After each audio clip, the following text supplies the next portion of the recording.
Kaya sa umagang ito, mga kapatid, ay nasa lesson 7 tayo ng Search for Truth at ating pong pag-aralan dito ay ang chart number 1. Kung meron po kayong mga Search for Truth, anyway, binabati ko pong lahat sa pangalan ng Panginoon Hesus sa ating pong mga bisita. Ilan po sa inyo ay ngayon ko lang po nakita. At siyempre sa ating pong online na mga kapatiran. At surely, maya-maya ng konti ay ang ilan sa mga taga-Italy ay nanonood po sa atin. Ano po? And binabati po natin sila sa pangalan ng ating Panginoon Hesus. And of course, ako po ay nagpapasalamat sa lahat po ng mga elders po natin, sa lahat po ng mga leaders po ng church natin, at maging kay Pastor Rod and Pastor Charles, na kahit po ako ay nalayo ng ganong katagal, may church pa rin po akong nabalikan.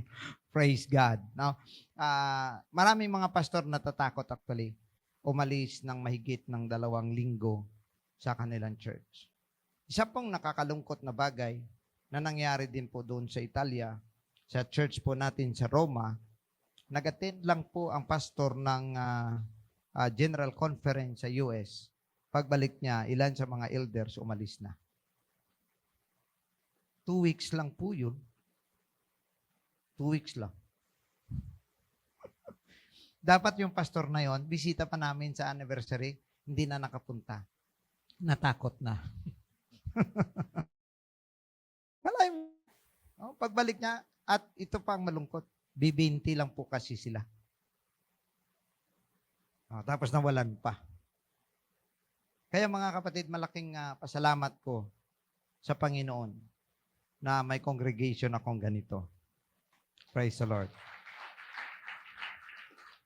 Yung kampante kang umalis at alam mo ang lahat ay nagsisikap na mapanatili ang kalakasan ng ating church. Hindi naman po yan dahil sa akin. Kaya nga, pinapatubo ko po kayo. Hindi po kayo naglilingkod dito dahil may pastor dito, o ako ang pastor dito, o sinong pastor dito. Naglilingkod tayo dahil nandito ang Panginoon. Amen? At ang pinaglilingkuran natin, hindi po yung tao, ang ating Panginoong Hesus. So, kapag sa Panginoon ka kasi nakatingin, hindi sumasablay. Sumasablay pa yan. Kahit sino pa yan sumasablay.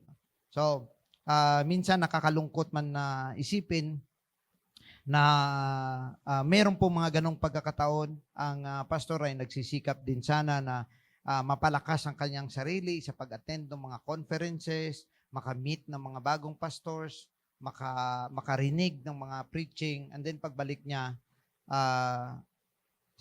nahati halos na ang simbahan. So, isang malungkot na bagay po yun para sa ating lahat. Gayunpaman, mga kapatid, we are so thankful to God na tayo po ay nag-mature. And ito po yung dahilan na meron po tayong lessons. Meron po tayong Bible study because this will make you strong. Alam niyo mga kapatid, we can never be strong with just only attending the services. We will be strong by learning, listening, learning, and applying the Word of God. Doon lang po tayo pwedeng maging malakas.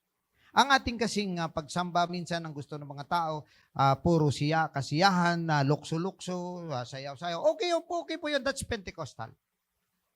That's natural to a apostolic Pentecostal church. Pero kung yun lang po ang lagi nating gusto, at ayaw po nating mag-aral ng salita ng Diyos, hindi po tayo tutubo.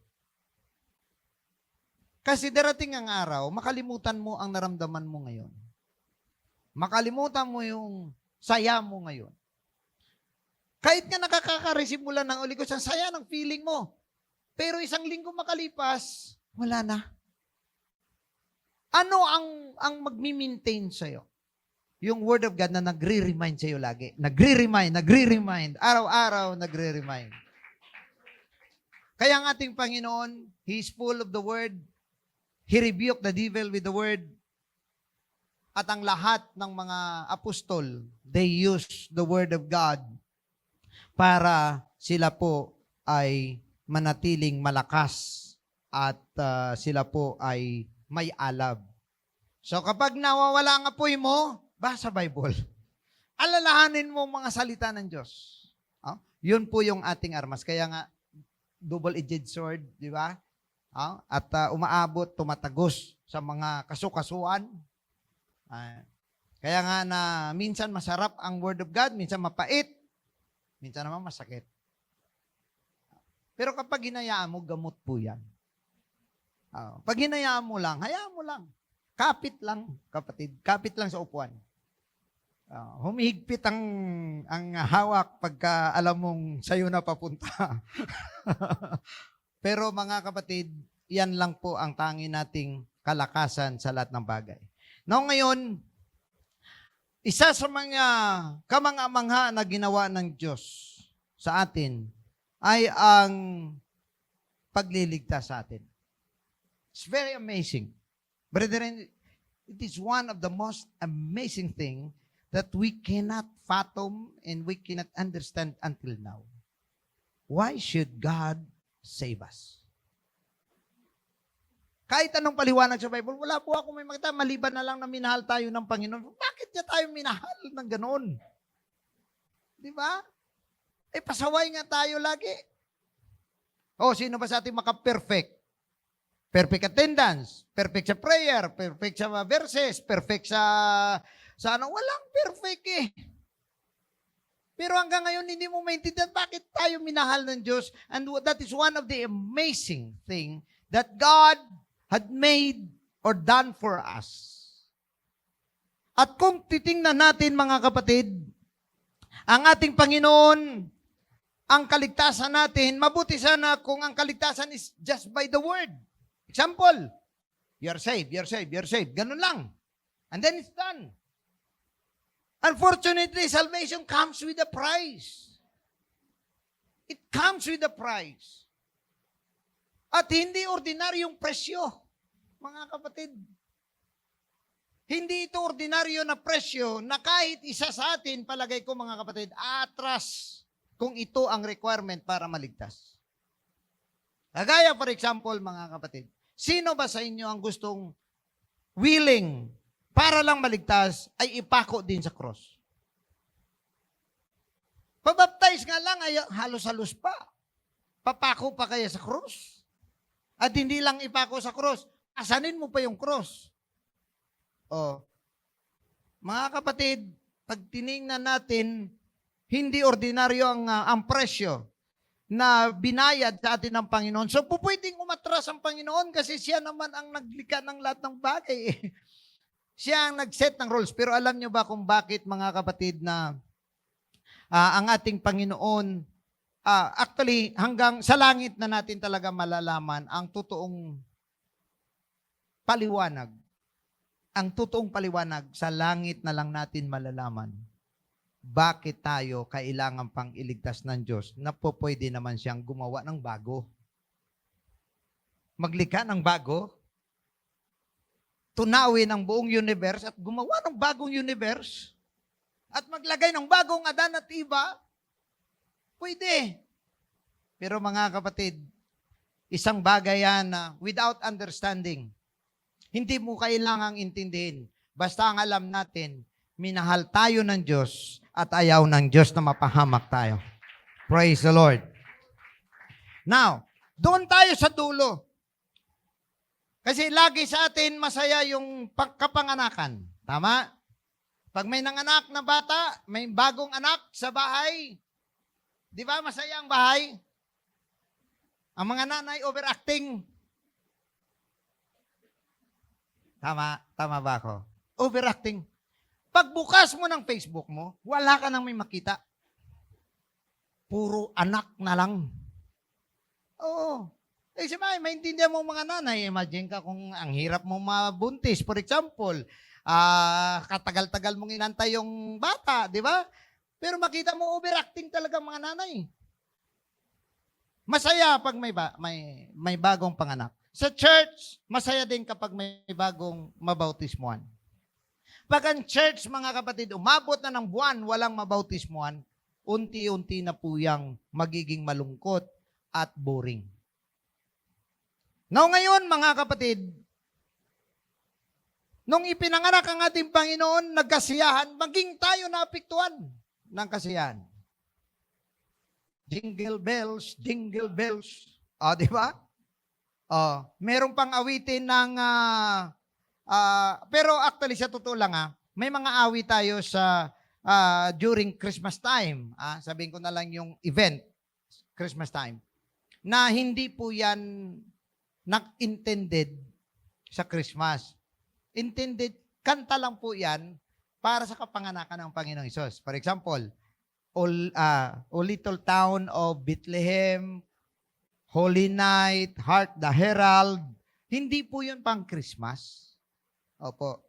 Kaya lang, nailagay lang sa Christmas. At nung nailagay sa Christmas, every Christmas na lang natin marinig. So palagay mo kaya, mag-worship tayo rito, tapos ang kakantahin natin, O little town of Bethlehem. Diba? Parang iniisip mo kaagad, may mga regalo, may mga... Di po ba? No? Masaya ang kapanganakan ng Panginoon. So, hindi tayo mag-focus doon. Dahil lang sabi ng Panginoon, wala siyang may binigay na hint para alalahanin natin ang araw ng kanyang kapanganakan. Wala siyang hint. Pero may isa siyang inutos na hindi natin dapat kalimutan. At yan ay ang kanyang kamatayan. So sa lahat ng event sa buhay ng ating Panginoon, isa lang ang binigyan niya ng eksaktong araw, eksaktong panahon, para alalahanin natin, at yan ay ang kanyang kamatayan. Jesus Christ died exactly in the Passover. And the Passover has been in observance until now. Hanggang ngayon, ino-observe pa rin ng mga Hudyo. So matukoy mo talaga ang eksaktong kamatayan ng Panginoon, at hindi lang yan, inulit niya yan. Do this in remembrance of me, as often as you do. Paul had given us many examples, and even the church celebrated the death of Jesus Christ. I do not know if it is monthly or weekly or yearly. But it must be. It must be remembered always, because that is the greatest battle that God should win. Hindi yung kapanganakan, madaling maipanganak. By miracle na ipanganak. Hindi rin mahirap ang lumaki. Dahil sa totoo lang, pwede niya ring i-shortcut. Pero sa araw ng pagligtas, sa araw na siya ay magbabayad na ng ating kasalanan, mga kapatid, ang laman ay halos sumuko, ang laman ay halos umayaw, at humingi na lang, baka meron pang ibang paraan. Pero mga kapatid, ito po ang matindi na nangyari sa ating Panginoon, na dito po tayo magsimulang mag-aral. Puntahan po natin, mga kapatid, ang chart na yan. The path to Christ's death. So ito po ang ating subaybayan, mga kapatid. At tandaan natin, minsan, pag dito lang tayo nag-focus, parang iisipin natin na normal na. In fact, kagaya ng The Passion of the Christ, when you watch it the first time, you cried. You watch it the second time, the third time, the fourth time, medyo may konting emotion. But if it's the 10th time, nothing. Because you are over familiar. The story is so familiar, mga kapatid. But let us dig down kung sino at ano ang pinanggalingan ng Kristong ito, at kailangan siyang magdanas ng mga bagay na yan na hindi naman siya karapat-dapat para dyan. He doesn't deserve to be treated like a criminal, but Jesus endured the pain of the cross to save us. Ang punto lang ng ating Panginoon, ang mission niya ay iligtas ang tao. Now ngayon mga kapatid, saan ba siya galing? You have to remember that before God manifested in the flesh, He reigns in the heavens with legions of angels. Nakaupo siya sa kanyang mga trono at napaligiran siya ng innumerable angels. At diyan po natin nakikita mga kapatid, na kung sa kapangyarihan lang, kaya ng Diyos gawin ang lahat ng bagay. However, ano ang nangyari? Ang lahat ng bagay ay may kasuguan. At ang kasuguan sa langit, walang makasalanan na makapasok sa langit. Number 1, rule. Number 2, walang laman ang makapasok sa langit. The Bible says, "Know ye not that the unrighteous cannot inherit the kingdom of God, and flesh and blood cannot inherit the kingdom of God." So, dalawang bagay po yun. Ito ang nangyari. Ang tao nakadesinyo na ilagay ng Diyos doon sa lupa, at ang tao ay walang kamatayan, walang sakit, walang gutom, walang kapigatian, walang lungkot, walang lahat ng bagay. In fact, the Bible says that Adam, wala pong nakasulat doon na malungkot si Adan. Hindi lang siya masaya. Yun lang yung word doon.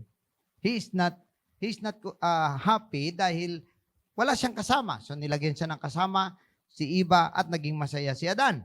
Now, the problem is, ang laman na dapat ay may fellowship sa Diyos na matuwid, righteous, holy, nahulog sa kasalanan. At nung nahulog sa kasalanan, hindi na siya pwedeng mag-appear sa Diyos. Hindi na siya pwedeng makipag-communion sa Diyos. Hindi na rin siya makapasok sa kaharian ng Diyos. Kaya mga kapatid, ang ating Panginoon, dahil hindi kaya ng tao na iligtas ang kanyang sarili, ang ating Diyos na lang ang gumawa ng parang para ma-fulfill ang batas na umiiral sa langit. Dahil hindi pwede ang taong makasalanan makapasok, gagawa siya ng paraan na matanggal ang kasalanan. Dahil ang laman ay hindi pwede makapasok sa langit, gagawa siya ng paraan para ang laman na ito makapasok sa langit. Now, para sa ating mga kasalanan, isa lang ang pupwede.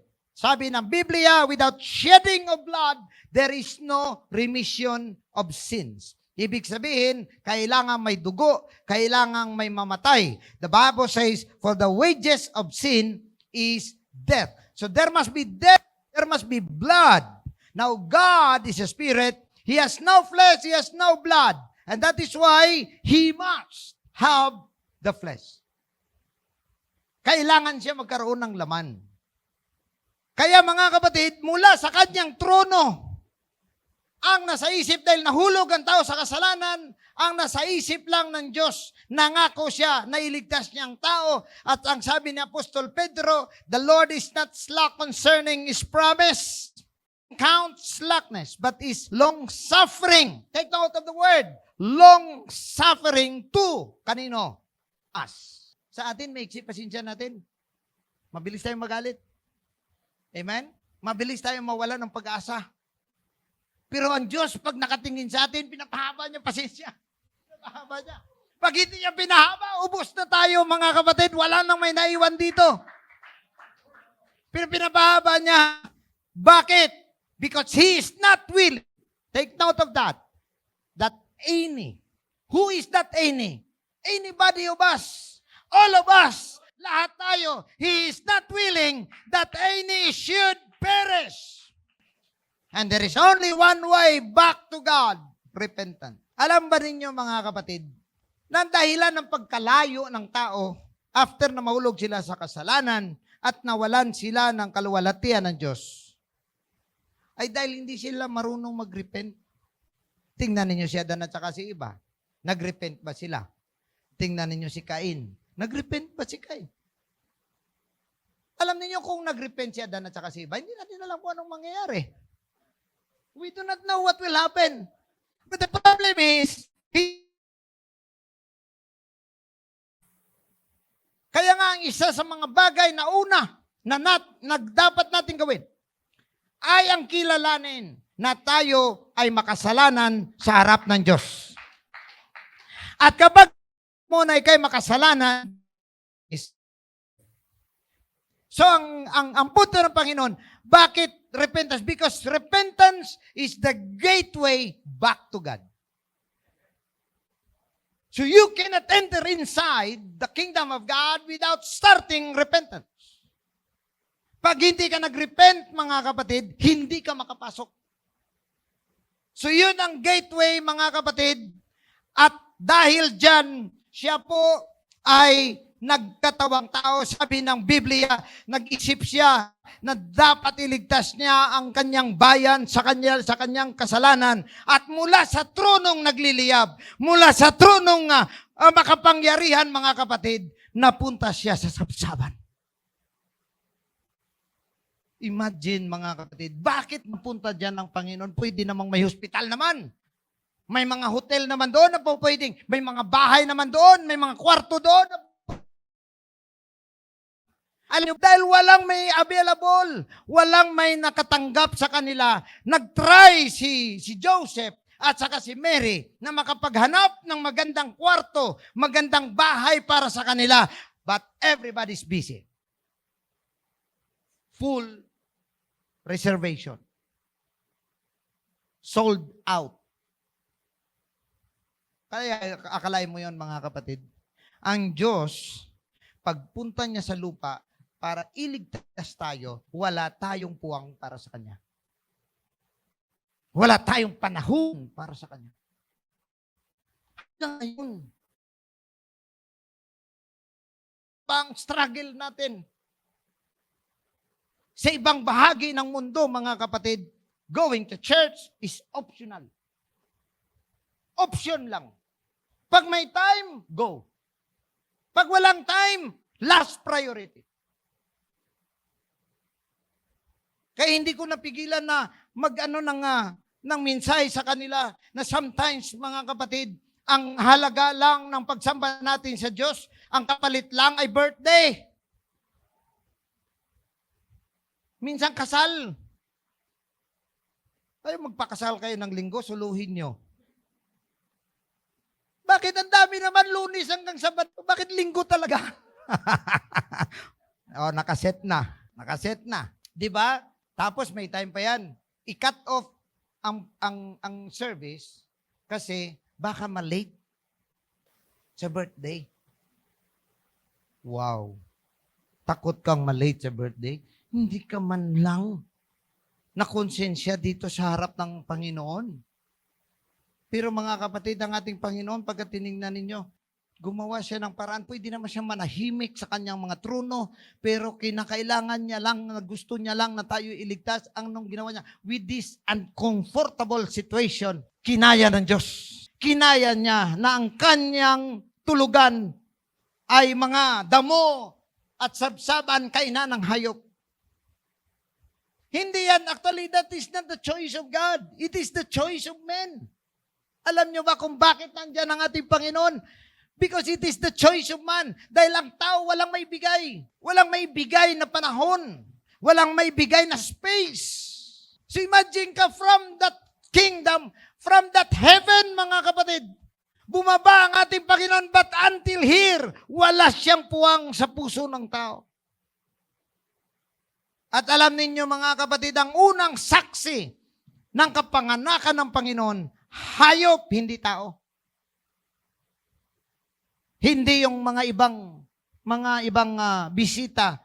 At ang unang naging bisita, mga ordinaryong tao, shepherds, ang unang bisita ng Panginoon. Kung makita natin, mga kapatid, nakatingin ang hayop sa ating Panginoon. Ang mga tupa, mga kambing, baka, nandun sa paligid habang ipinanganak ang Panginoon, nakatingin sila. At alam ko, mga kapatid, wala nang pinakamasaya sa panahon na yon, ang mga hayop. Alam niyo kung bakit? Sabi ng hayop, sabi ng baka,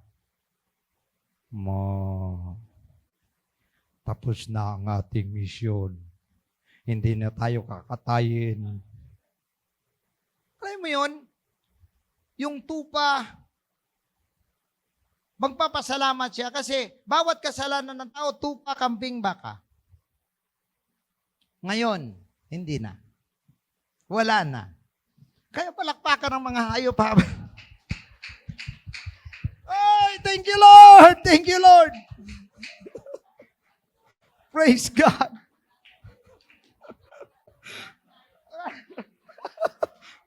Kalahin mo yun? Palakpak mga hayop! Ay! Thank you, Jesus! Thank you, Lord! Mga kapatid, nandito na ang bayad sa lahat. Kaya nag-aapiran ng mga kambing, mga baka, mga tupa. Pasalamat sila. At sabi ng anghel sa kay Mary at kay Joseph, and she shall bring forth a son. Sabi niya kay Mary, and thou shall call his name Jesus. So the God in the heaven manifested in the flesh para to save His people from their sins. And what is the name? Jesus. The name Jesus means God became salvation. Ang Diyos naging kaligtasan natin, mga kapatid. It came from the word Yahshua. So, ibig sabihin, ang Diyos na pupwede namang manatili sa kanyang mga trono, nagkatawang tao para iligtas ang tao. Saan? Sa kasalanan. Praise the Lord. Kaya nga, mga kapatid, ay isang bagay na dapat nating pag-isipan. That we need to be like our God, who doesn't think of who He is. Hindi niya inisip na ako ang Diyos, bahala kayo sa buhay niyo. Nilikha ko lang naman kayo. O minsan, mga kapatid, ang problema natin, konting angat lang sa buhay, parang sino na rin tayo. Pero mga minamahal, ito po ang nasa isip ng ating, sabi ng Philippians chapter 2, in verse 5, let this mind be in you which Christ Jesus, who, being in the form, thought it not robbery to be equal with God. Anong tinutukoy dito? Ang kapangyarihan ng pagka-Diyos. Ibig sabihin, siya ay nasa pagiging Diyos, pero para maligtas ang tao, mga kapatid, hindi niya kinuha ang kapangyarihan ng pagka-Diyos papunta rito. Bumaba pa siya. Nagpakumbaba siya. Hindi siya nagkatawang tao. Hindi siya nagkatawang anghel. Kundi nagkatawang tao siya. Ang anghel ang nag-rebelde sa kanya. Ang anghel ang nag-deceive sa tao. At ang Diyos, mga kapatid, para sa tamang laban, nilabanan niya ang dyablo hindi sa anyo ng anghel, kundi sa anyo ng tao. God, angel, man, animals. Yun po yung hierarchy. God, angel, man, animals. At hindi siya lumaban sa kapantay ng anghel. Lumaban siya, mas mababa pa sa anghel. Ngayon, nung nanalo siya, anong masabi ng kalaban? Wala. Wala siyang masabi. Now, tandaan ninyo ito, mga kapatid. Ang sabi ng verse 7, but made himself of no reputation. Hindi siya nagmalaki. Hindi siya nagano ng sarili niya na, ako nagkatawang tao na Diyos. Dapat lahat kayo sumunod, lahat kayo lumuhod. Although that should be, pero hindi nagdemand ang Diyos doon. Ang Panginoon, hindi. Sabi niya nga rito, and took upon him the form of a servant and was made in the likeness of men. The form of a servant. not in the form of a king, but the form of a servant. And being found in fashion as a man, he humbled himself and became obedient unto death, even the death of the cross. So, ibig sabihin, mga kapatid, napakalaki. Doon pa lang sa pagiging Diyos, para magkatawang tao ka, para maging servant ka, ikaw ay isang hari, para maging servant ka, malaking bagay na. Hindi po ba? Sa atin nga rito, mga kapatid, pag ikaw ay professional ka lang, kahit ang worship mo, apektado. Tama? Kasi baka may nakatingin. Nahiya ka, supervisor ka, manager ka, o kaya engineer ka, doktor ka, abogado ka, or whatever. Ang worship mo apektado. Ang forma mo apektado. Ang taas ng kamay apektado. Apektado din. Bakit? Iniisip mong sarili mo. Pero sa ating Panginoon, mula sa pagka-Diyos, it doesn't matter to Him dahil kailangan yan, yun ang kailangan para iligtas niya ang kanyang mga pinili at ang kanyang nilikha. Kailangan siya magiging servant, mga kapatid. Kaya lahat tayo dito servant. Amen? Walang amo. Lahat tayo dito servant. Kaya bawat isa sa atin dapat magiging humble sa lahat ng bagay. At sometimes being humble, kaya mong tanggapin kahit na ikaw ay nasaktan. Kahit na ikaw ay nainsulto. Kasi pag servant ka, insultuin ka ng amo mo, hindi ka pwedeng umasta. Tama? Oh, di ba sa inyo, ilan sa inyo may amo? Oh, pag sinabi ng amo, ano ka ba naman? Nag-iisip ka ba para, ba't ganitong ginawa mo? Di ba, ano ka na lang? Kung sa Ilonggo pa, pabanok lang. Oh. Babayaan mo na lang kasi amo siya eh. Kaya nga ang pagiging Diyos, para maging servant, malaking bagay na mga kapatid. Pero hindi lang yan. Mula sa pagiging servant, papunta pa siya sa kamatayan, papunta pa sa cross. Another thing na dapat niyang gampanan. Kaya nga mga minamahal, pag-aralan natin ang huling panahon na kasama ng tao ang Diyos na nagkatawang tao. Dahil after this, glorified body na siya, hindi na siya kagaya ng tao. Balikan natin ang ating chart. Although, kumuha pa ako ng isang mapa ng Jerusalem at the time of Jesus Christ para medyo mas malinaw po. Okay, saglit lang. Yan. Ito po yung mapa. Mas lalong lumabo yata. Okay, tingnan na lang natin. Sana yung aking magic wand. Para may turo ko po sa inyo kasi malayo eh. Alright. Ito po yung Jerusalem sa panahon ni Jesus Christ. Okay?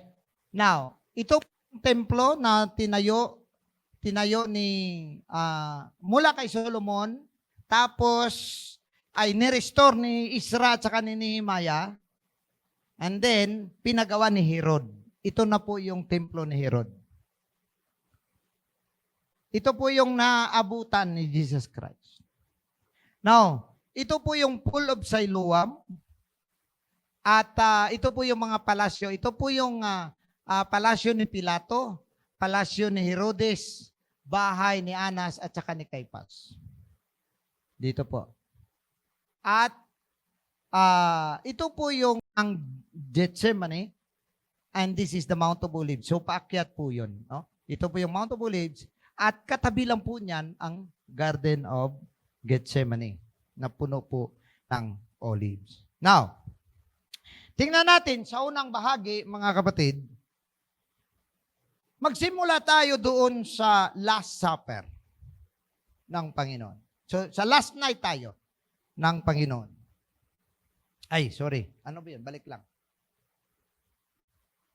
Okay. Ang Last Supper ay dito po.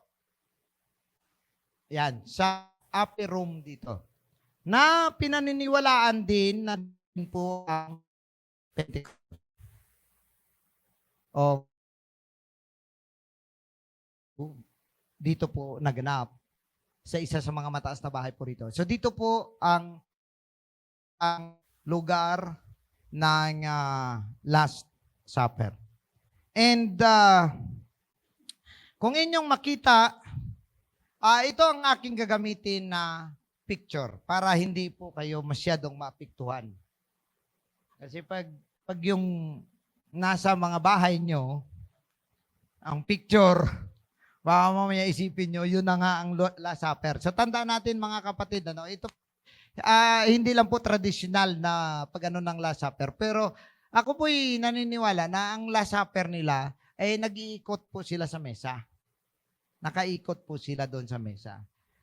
Pero pag pumunta po kayo sa Milan, ito po yung itsura talaga ng Last Supper na ginawa naman ni Leonardo da Vinci. Yan, pag pumunta po kayo doon, sa taas lang po siya nakapaint. Sa taas dyan. Flat yan. Tapos ito po ay pinto po yan. Ginawa na lang, drawingan na lang para makubiran. Pero pinto po ito. Mataas po yan eh. So pinto. At saka ngayon, mga 30% na lang ang kay Leonardo da Vinci dyan. Nakalatanggal na eh.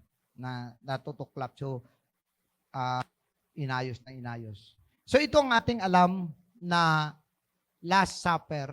Ito mga pinto rin po ito. Yan. So, ito po ay nasa wall lang at natutuklap na at halos ganito po, dilapidated na po talagang itsura. Now, ngayon mga kapatid, may isang nangyari na itong, alam ko nabasa ninyo sa mga Facebook, na, di ba may Paris Olympics? Abay, nagladlad na naman itong grupo mga kapatid at ito ngayon ay usap-usapan usap-usapan ngayon sa social media ito. Sinunod nila, ito yung tinatawag na parody ng Last Supper. Na lahat sila ay nakailira dyan at meron sila sa gitna na kanilang reyna. At ngayon, marami po ang bumatikos nito dahil ito po ay during the opening ng Paris Olympics. Ito lang. At ongoing. Marami po ang nag-comment dyan. Pero ang sabi ng Paris, ng France, they want that everyone will be represented. Kailangan mo ba yan para i-represent mo ang mga yan? Diba? Kung si Trump sabi niya, wala akong alam sa kahit na anong ibang gender. Ang alam ko lang, naglikha lang ang Diyos ng lalaki at babae. So mamili ka, naalala ninyo, nagsikat na naman yung nagalit. Bakit siya tinawag na sir? Diba? Ano ka ba talaga? Magalit ka na tawagin kang sir? Samantala ay tsura mo sir talaga. Alam ninyo mga kapatid, nakakatakot ang panahon natin. At hindi lang yan naglagay pa sila, tingnan ninyo, kinupya nila yan, ang Last Supper, at inamin nila na kinupya talaga nila ang Last Supper, at ito, dinagdagan pa nila ng isa na naghahawak ng microphone dyan, sa gitna. Kita ninyo yung blasphemy. Sa lahat ng bahagi ngayon, mga kapatid, wala nang respeto ang tao sa Diyos. Wala nang respeto. Mas lalo pa nilang kinukutya ang ating Panginoon. Pero alam nyo ba bakit, mga kapatid? Ito na ngayon ang nangyayari sa mundo natin. Mas lalo na silang lumalakas. Dati-rati tinatago lang. Ngayon lumalakas sila, lantara na, mga kapatid. At ang hindi ko maintindihan, sila bang may karapatan? Tayo wala. Karapatan din naman natin na hindi mapulyot ang isip ng ating mga anak. Hindi ba natin karapatan yun? Karapatan natin yun. Mabuti pa nga sa ibang bansa na hindi natin tawaging Christians. Ang Europe Christians kung tawagin yan eh. Pero sa mga Arab countries, bawal ang bakla. Sa Singapore, punta ka, mahuhuli ka, mabibilanggo ka. Oh, lalo na kung lalaki sa lalaki nagalikan, babae sa babae.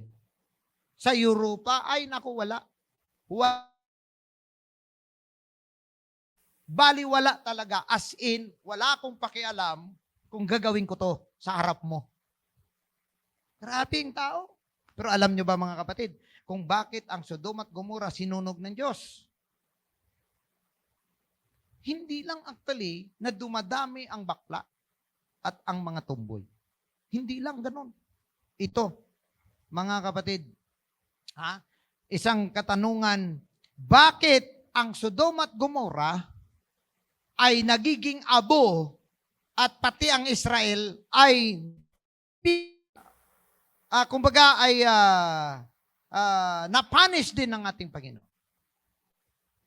Bakit ang Sodom at Gomora sa lahat ng lugar nagiging abo at maging ang Israel at many times in their existence has been punished by God? Alam nyo ba, itong sabi ng Isaiah chapter 3. Basahin natin verse 8. For Jerusalem is ruined and Judah is fallen because their tongue and their doings are against the Lord to provoke the eyes of His glory. Ang ginagawa ng mga taong ito, they provoke God. Alam niyo parang ginagalit talaga nila ang Diyos. Ang sabi ng verse 9, the shew of their countenance doth witness against them. And they declare their sin, take note as Sodom, they hide it not. Alam niyo kung bakit sinunog na lang ng Diyos ang Sodom at Gomora? Hindi lang dahil gumagawa sila ng masama sa tago. Hindi na sila nahihiya. Wala na silang pakialam. Ano ngayon kung itong gusto ko, itong karapatan ko? At doon nagalit ang Diyos. Normal kasi sa tao, makagawa ka ng kasalanan, itago mo. Normal yun, dahil nahihiya ka. Pero mga kapatid, mas malala na gumagawa ka na, hindi ka pa nahihiya.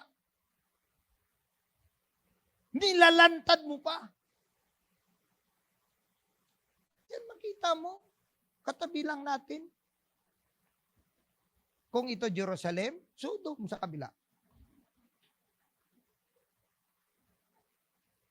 Mamaya may pulis na.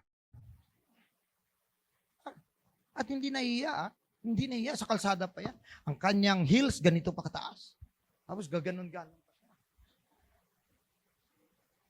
Naisip ko minsan, kung ganun kaya kakapal ang mukha ng anak ng Diyos para mag-witness, siguro dami na natin talaga. Hindi sila nahiya, kanilang ang ginagawa, hindi sila nahiya. Pero tayo minsan, nahiya pa tayo. Urong-sulong pa tayo sa pinto. Ate. O, di ba? Pero sila hindi. O, di ba? Walang pakialam. Sa gitna ng kalsada, hindi sila nahiya. Mga kapatid, unto their soul, for they have rewarded evil unto themselves. Hindi lang nila alam, mga kapatid. O, baka ang ating online na to, putulin ng Facebook ko. Oo, pwedeng putulin ng mga ganitong mga usapin. Pinuputol ng FB. Kalahin mo yun? Ang dami, matinding karapatan na meron sila. Ngayon, mga kapatid, basahin natin. Dito tayo magtatapos. Hindi ko na kayang tapusin ang ating pinaka-topic. Pero itong sabi ng Romans chapter 1, verse 18. Tingnan ninyo ito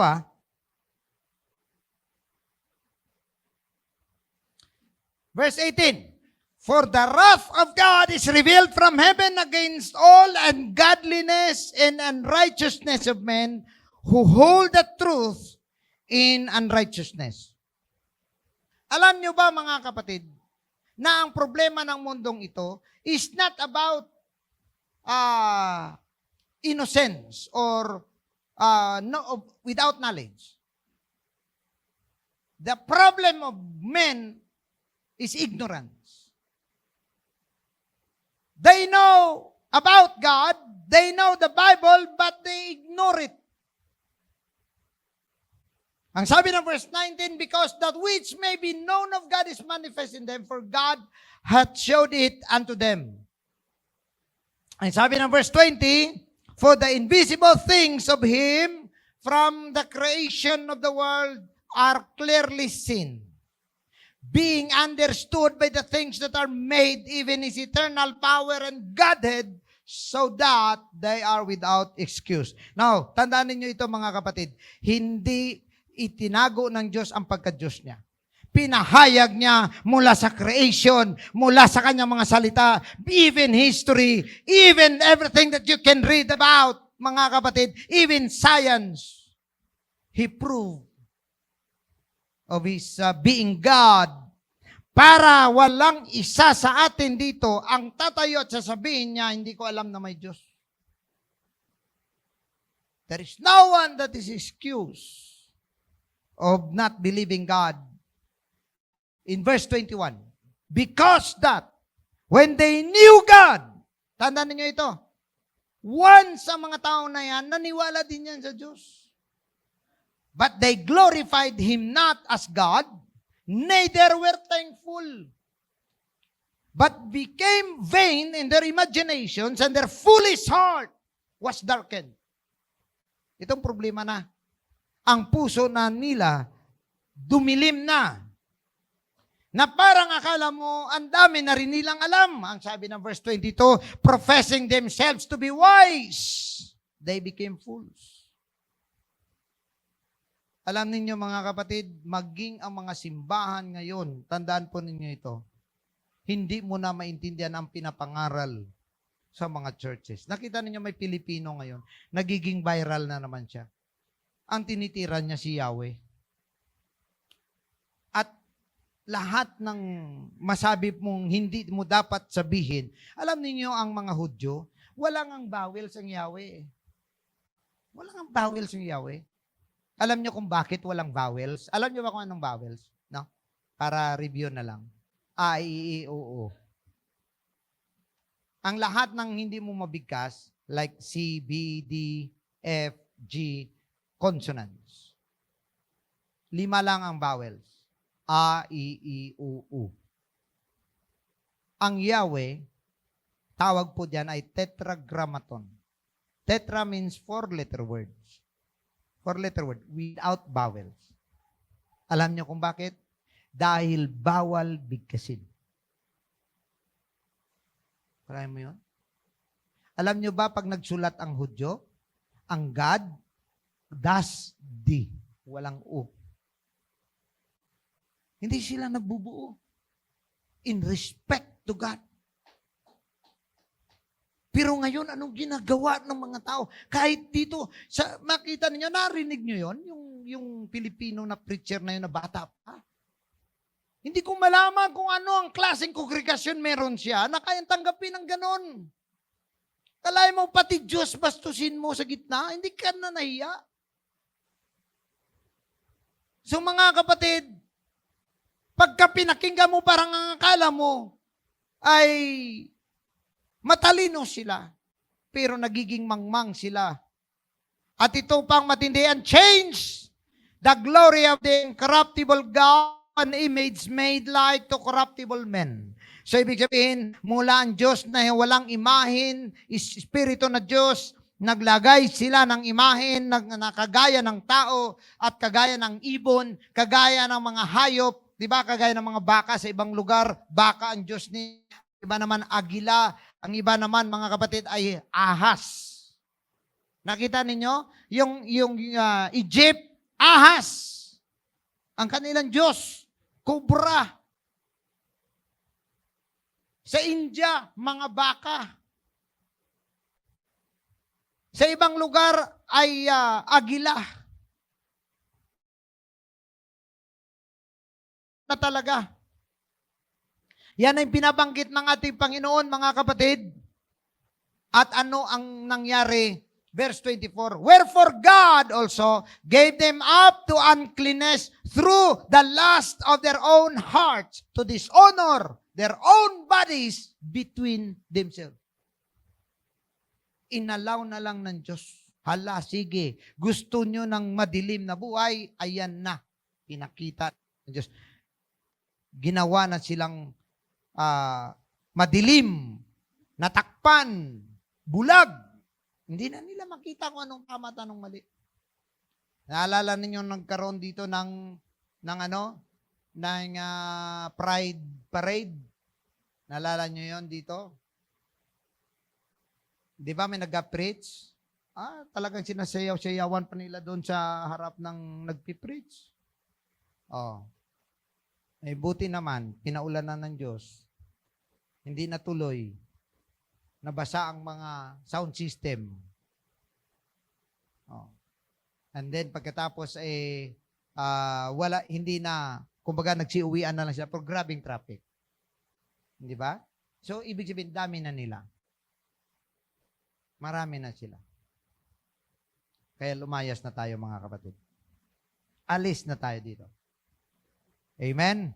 Now, ang sabi ng verse 25, who changed the truth of God into a lie. Nakita ninyo?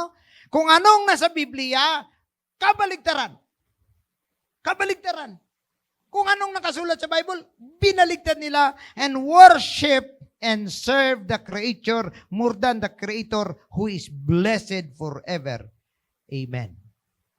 At anong sabi niya? For this cause, take note, for this cause, God gave them up unto vile affections. For even their women did change the natural use into that which is against nature. Nakita ninyo? Hindi anong nature ng babae? Yeah? Wala na ngayon. Kumbaga, pinalitan na nila. Hindi na yung tama. Imagine ka, mga kapatid, dapat ang babae, ang kanyang affection ay sa lalaki. Pero karamihan sa ngayon, ang babae, marami ang affection niya sa kapwa niya babae. At ito pa, sa mga lalaki. And likewise, also the men, leaving the natural use of the woman. Ibig sabihin, yung mga lalaki na dapat sa babae sila magkagusto. Hindi na. Sa kapwa na lalaki. Akalain mo yung kung gaano ka-unfair. Saan ko ba nakita? Sa Pure Gold. Ang CR dito sa kabila, nakapalda. Sa kabila, alam nyo kung anong CR? Pantalon ng isa kabila. Ang sa kabila, palda. Ay, anong klase? Anong ibig sabihin? Pwede siya doon? Pwede rin siya dito? Paano kung nagkukunwaring bakla lang yun? Di lagot kayo mga babae. Di ba? Sa amin, may takip naman. No? Di bahala siya. Kung ganun pa siya. Di ba? Pero itong malungkot, panahon natin ngayon, sabi nga ni Apostol Pablo, wala na yung nature, padami na sila ng padami. Kunti na nga lang ang lalaki, nagbakla pa. Alam nyo yun, mga kapatid, yung akala mo brusko, tapos makarinig lang ng putok, lumalabas ng mga natural niya. Ito, tingnan ninyo ito. Burned in their lust, one toward another, men with men. Nakasulat sa Bible. Hindi ko alam yung mga mambabatas natin, nandyan lang sa Kongreso, mga kapatid. Hindi nila ito mabasa-basa. Anong sabi? Working that which is unseemly. Hindi dapat. And receiving in themselves that recompense of their error, which was meat. And even as they did not like to retain God in their knowledge. Ito na ngayon ang ating kalagayan, mga kapatid. Many people ngayon, dahil hindi nila kaya ang salita ng Diyos, hindi nila kaya ang Biblia, ang the next na kanilang choice is to remove God in their mind. Kaya gagawin na lang nila, wala na lang Diyos. Kaya dumadami na naman ngayon, pabalik na naman sa mga panahon na mga tao nagsasabi, walang Diyos. Nakita ninyong isang vlog, mga kapatid, tinanong ang mga taga-Europa, taga-ibang bansa, do you believe in God? No. Do you believe in Jesus Christ? No. Alam niyo ba kung ilan na? Isa lang sa 10 ang nagsabi yes. Gaano kalala ang mundo ngayon, mga kapatid? Anong sabi ng ating Panginoon? Dahil ayaw nila na i-retain ang Diyos sa kanilang kaisipan, God gave them over to a reprobate mind. Reprobate, balingag, baliko. And to do, to do those things which are not convenient. Alam mo yon? Na gawin mo ang isang bagay na hindi karapat-dapat. Alam ninyo, ang mundo na ito, kung tutuusin, pasok na sa requirements ng Sodom and Gomorrah. Pero hindi lang sila. Ito pa. Tuloy-tuloy na natin, Being filled with all unrighteousness, fornication, wickedness, covetousness, maliciousness, full of envy, murder, debate, deceit, malignity, whisperers. O, pating mga nagbulong-bulungan. Backbiters! Ay, ito Backbiters, haters of God, despiteful, proud, boasters, inventors of evil things, disobedient to parents.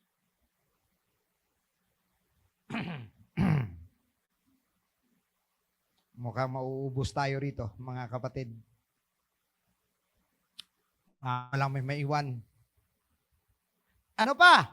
Without understanding, covenant breakers, without natural affection, implacable, unmerciful.